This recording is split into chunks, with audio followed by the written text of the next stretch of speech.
homeschool history scholars, to the Roaring Twenties, a most singular, eventful, and historically prescient decade in American history. Singular because there never was, and as yet has not been, another decade like it. Eventful because of the variety of its experiences, and historically prescient because the issues which defined this memorable decade are still with us. In fact, the decade from 1920 to 1930 can be said to be the foundational experience upon which the modern age began to be built in America. Like children playing with shiny new toys, Americans celebrated this national coming of age with abandon and not a lot of far-sighted planning. They eventually had to pay the price, but until the piper had to be paid, they mostly reveled in self-absorbed self-confidence, unimpeded by the nagging and insistent whispers of either personal or collective conscience, willing and even eager to be left alone in the community of nations, and to be left to their own devices among themselves to chase their dreams and definitions of life, liberty, and the pursuit of happiness in any way that was legal, and in a few ways that were not. You will learn why this national exuberance happened, why it had a kind of inevitability about it, and why and how it also had a dark side, which was equally inevitable. You will learn how in this period Americans defined and redefined both themselves and other people who wanted to be Americans.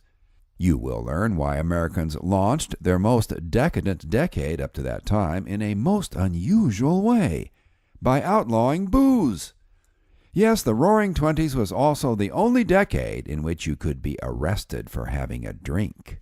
And you will learn about the profound social consequences of that altruistic crusade, which turned a naive Sunday school ambition into the violent competitions of organized crime families, and created the colorful, and not so colorful, gangster cultures of Al Scarface Capone and his many minions and rivals. You will also learn in what ways the memorable decade of the 1920s was a test of, and a competition for, the soul of the country, a contest between tradition and expedience, between fact and fiction, between science and religion, between the old and the new. All was in flux in this formative decade. It was as if people wanted to decide all over again what the rules and the boundaries were for civilized behavior, for what was the truth and what was a lie, for who they were and how they should act. And it wasn't just Americans who were asking these questions. Were human beings victims of their own dark human nature, responding and reacting to deep currents of frustration and dissatisfaction emanating from the subterranean world of the tortured subconscious mind, unable to control their destinies or design their futures, as psychiatrist Sigmund Freud seemed to suggest? Were we all just primal and base expressions of a pitiless nature, a kind of arrogant monkey who flatters himself with the belief in a soul, and the false hope that we can think or do anything noble or lasting which could separate us from the insensible clod of earth from which we have evolved, as Charles Darwin seemed to intimate? Well, if so, then life's meaning is meaningless. We might as well have another drink. And if not, then life's meaning is glorious, and we might as well have another drink. Yes, Americans' social behavior may have seemed frivolous during the Roaring Twenties, but the reasons for it being so were not frivolous at all. Meantime, there were plenty of ways that Americans could indulge themselves in the distractions and diversions of the new consumer age. Yes, consumerism for the masses, a kind of religion of prosperity, with which we are so familiar today, without which we think we could not survive because it is by now our birthright as Americans, was invented, enlarged, and perfected in the 1920s, and you will learn how and why it too had a certain inevitability about it, like everything else in this memorable and most modern decade. Life really soared for lots of people in those days, and for some literally, for it was also the decade which launched the age of flight, as clever entrepreneurs established primitive airline companies and airplane designers adapted what they had learned about building airplanes to carry bombs in World War I to designing airplanes to carry passengers instead. There were lots of ways that life in America could be shiny and new in the 1920s and could embrace unlimited horizons, for a lot of new inventions took off in that 10-year period besides airplanes. The automobile, formerly a luxury item, became affordable for the masses. Any factory worker could buy a Ford car and take his family on vacation. He might have heard about a fun family vacation destination on his new home radio, a big, bulky piece of apparatus which occupied a place of honor in the living room, around which the family gathered nightly and on weekends to learn about the big wide world outside, and to be entertained by a variety of new radio shows. The radio broadcasting business was founded and expanded in the 1920s, along with the advertising business, to keep interested listeners tuned in.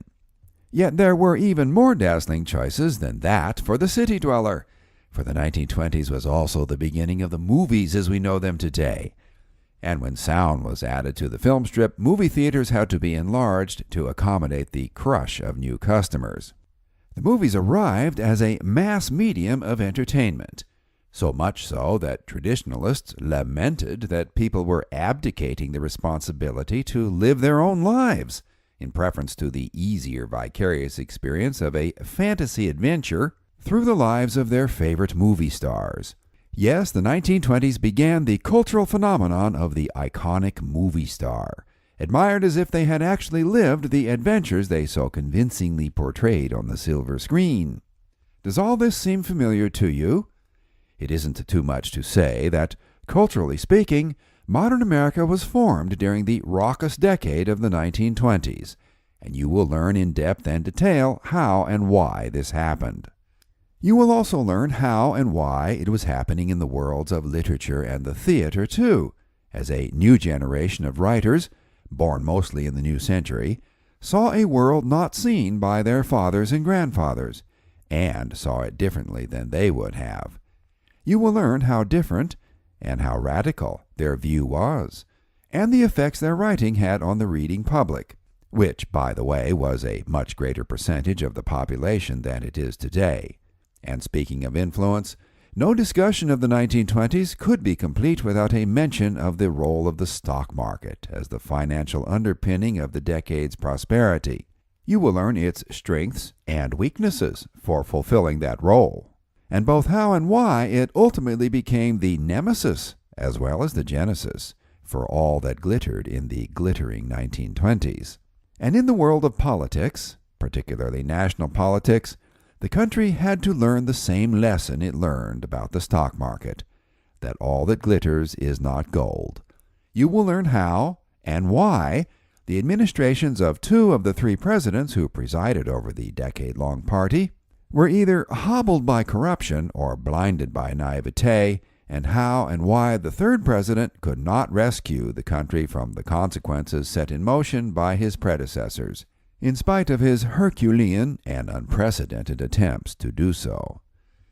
By 1929, the piper had come to collect his due, and his demands were as irrevocable and as inexorable as the rising of the sun. Americans had done the good times crime, so to speak, with no thought of the morrow, and now they had to do the time. Their penance turned out to be a 10-year sentence, which we call the Great Depression. Never did a nation fall so suddenly, and from so great a height, with such amazement and perplexity, as Americans fell from the false grace of their paper-profit prosperity onto the cement sidewalks of economic reality. Yes, the 1920s ushered in modernity, but in their exuberance, Americans forgot about their traditional habits of moderation. They drank the Kool-Aid of the Jazz Age, and though the good times were for the lucky ones no doubt worth the hangover that followed, most people did not deserve the hopelessness and helplessness into which the sudden catastrophe of October 29, 1929, plunged the nation. They lost their bank accounts, their savings, their jobs, their homes, and their futures. The 1920s were a roller coaster ride, with the carriage coming off its tracks while still in full career and stuffed with laughing, thrill-seeking customers. The country's economic demise was as fatal, and as final, and as unexpected as a plane crash. This unit will describe it all to you in detail. Take it seriously. It could happen again. Some people think it will inevitably happen again. Some people think it will happen again soon.